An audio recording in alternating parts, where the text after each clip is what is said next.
Welcome back, students. Today we are going to study inverse square law of gravitation.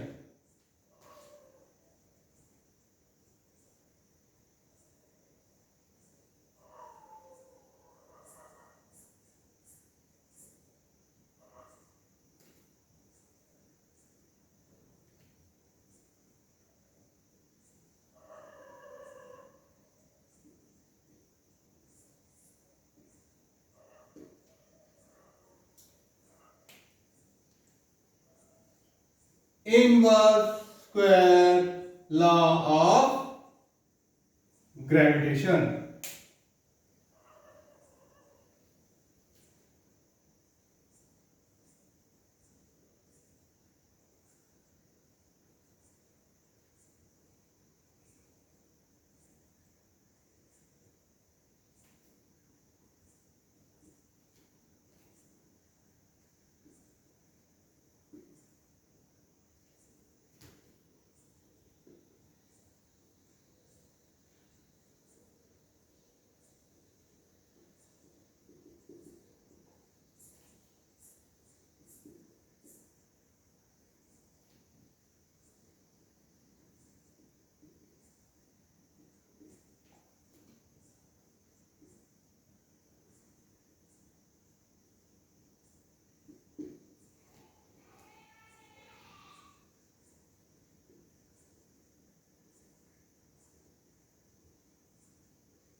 Let a body of mass m move in a circular motion with a constant speed v.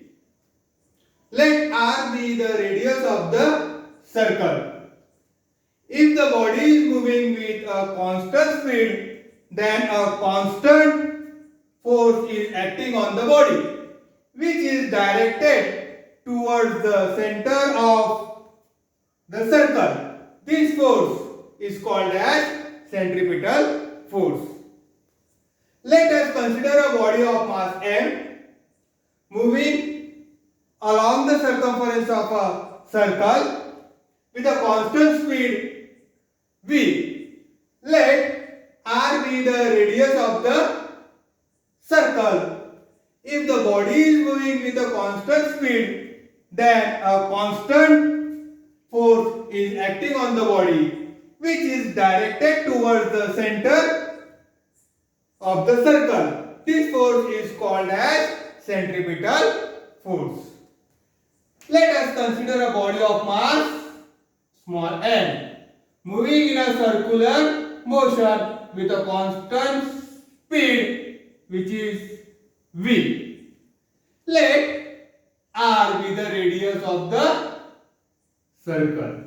If the body is moving with a constant speed,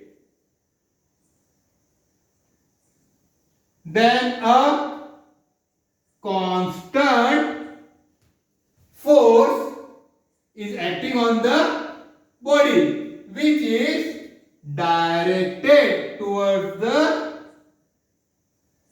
center of the circle, and this force is called as centripetal force.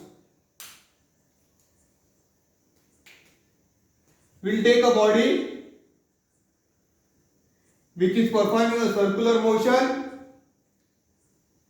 of mass m.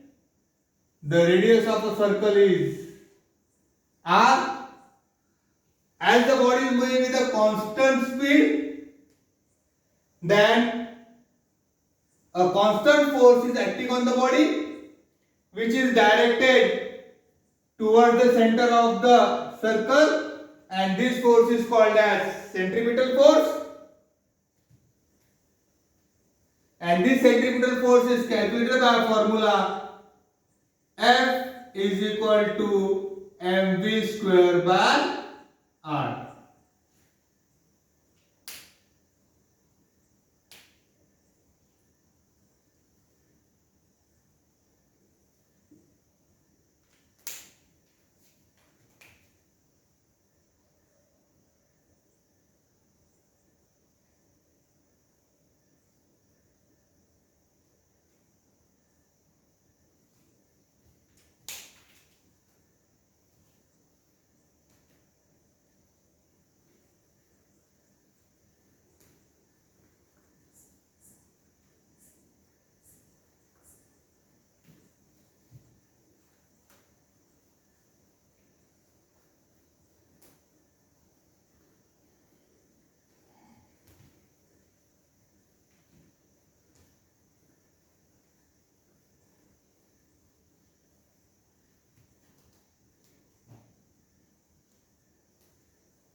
Here, the body covers the distance of 2 pi r.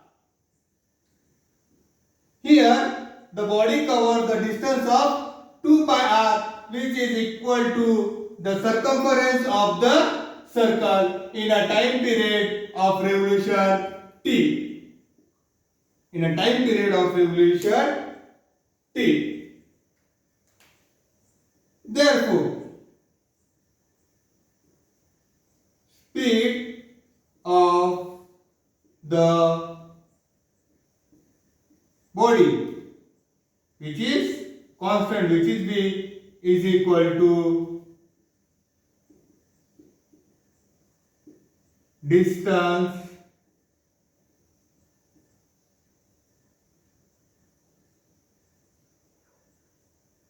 traveled upon time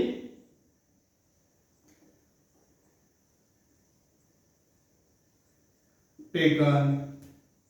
V is equal to 2 pi r upon t.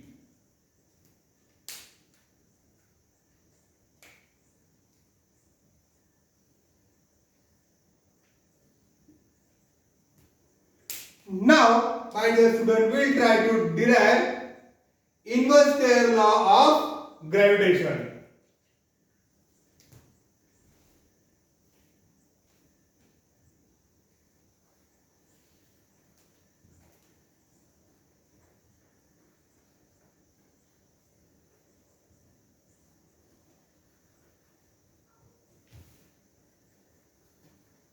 Now, my dear student, we have two mathematical equations with V. The first,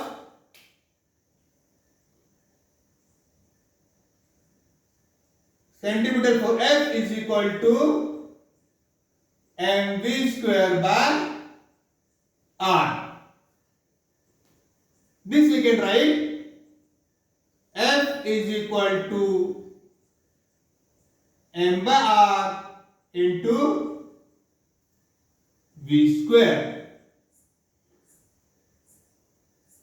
We'll give this equation 1. But here, what is v square? Let's find out v square.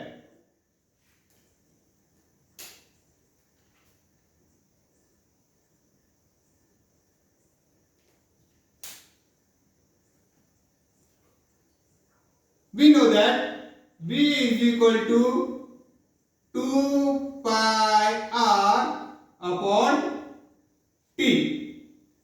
So what will be v square? V square is equal to 2 pi r upon t whole square.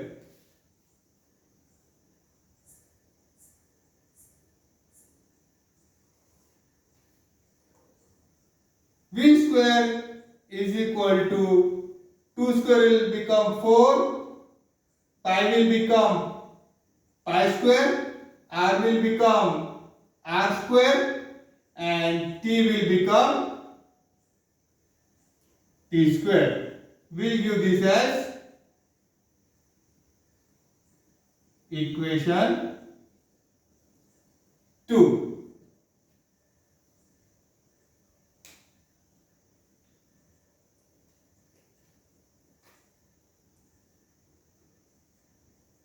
Now, put v square is equal to 4 pi square r square upon t square in equation 1. We get dash. But what is equation 1?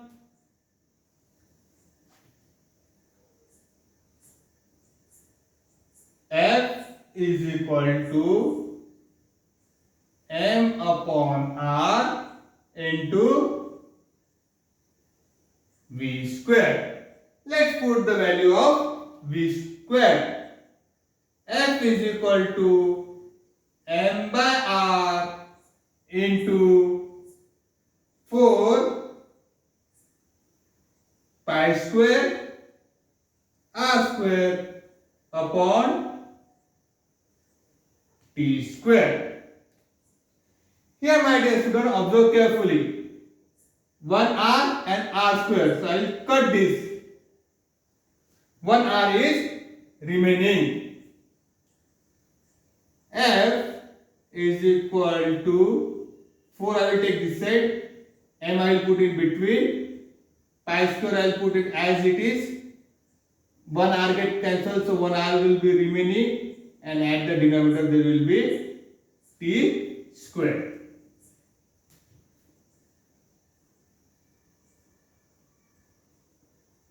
Equation 3. But what is t square? We will find out.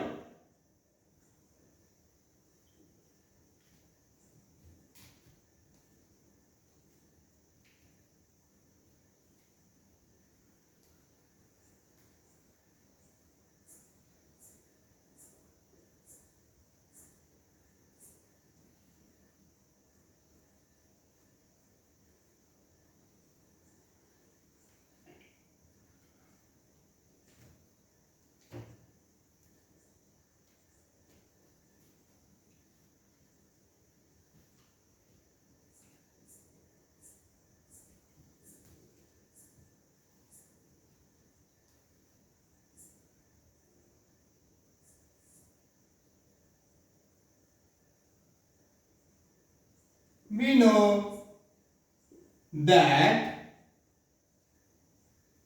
t square is directly proportional to r cube.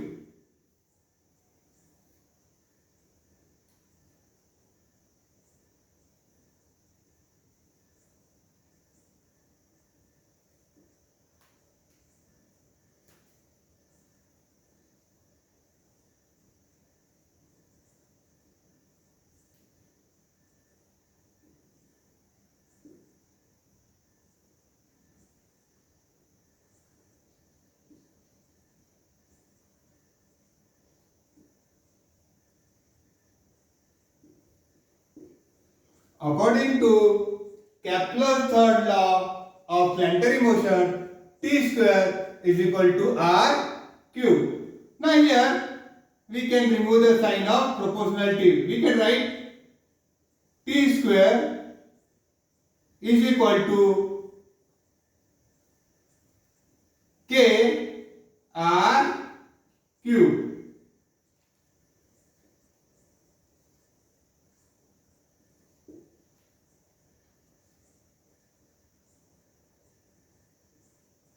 Equation 4.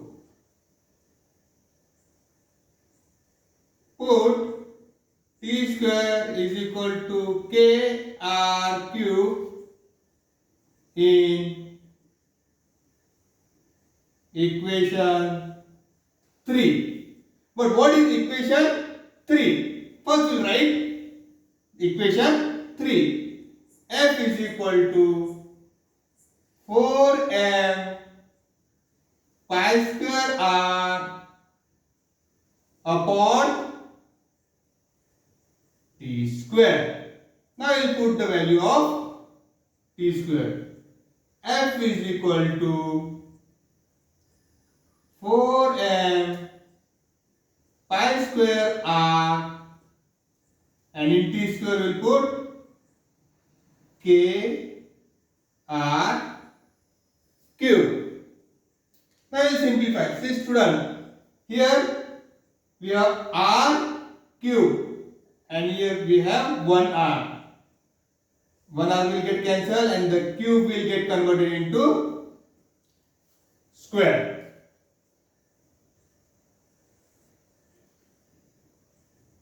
F is equal to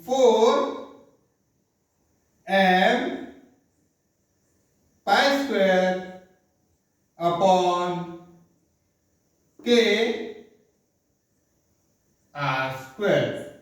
But my dear student, if you carefully observe,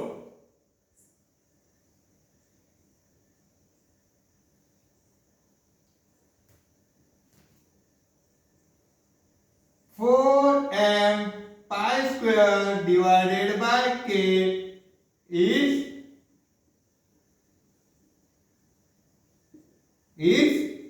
constant. So what can we do?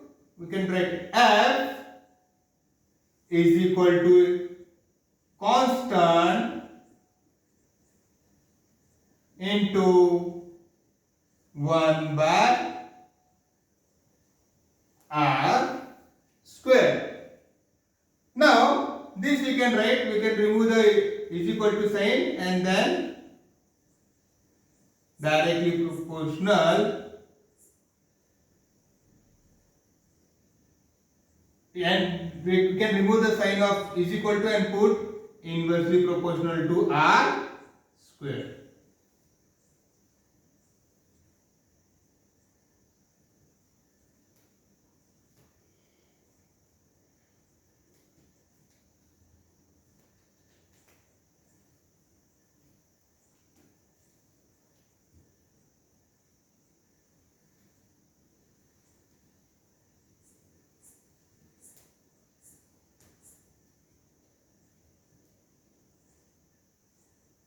Force is inversely proportional to r square.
Thus, Newton concluded that centripetal force acting on the body is the same acting on the planet. This centripetal force is inversely proportional to the square of the distance between the planet and the sun.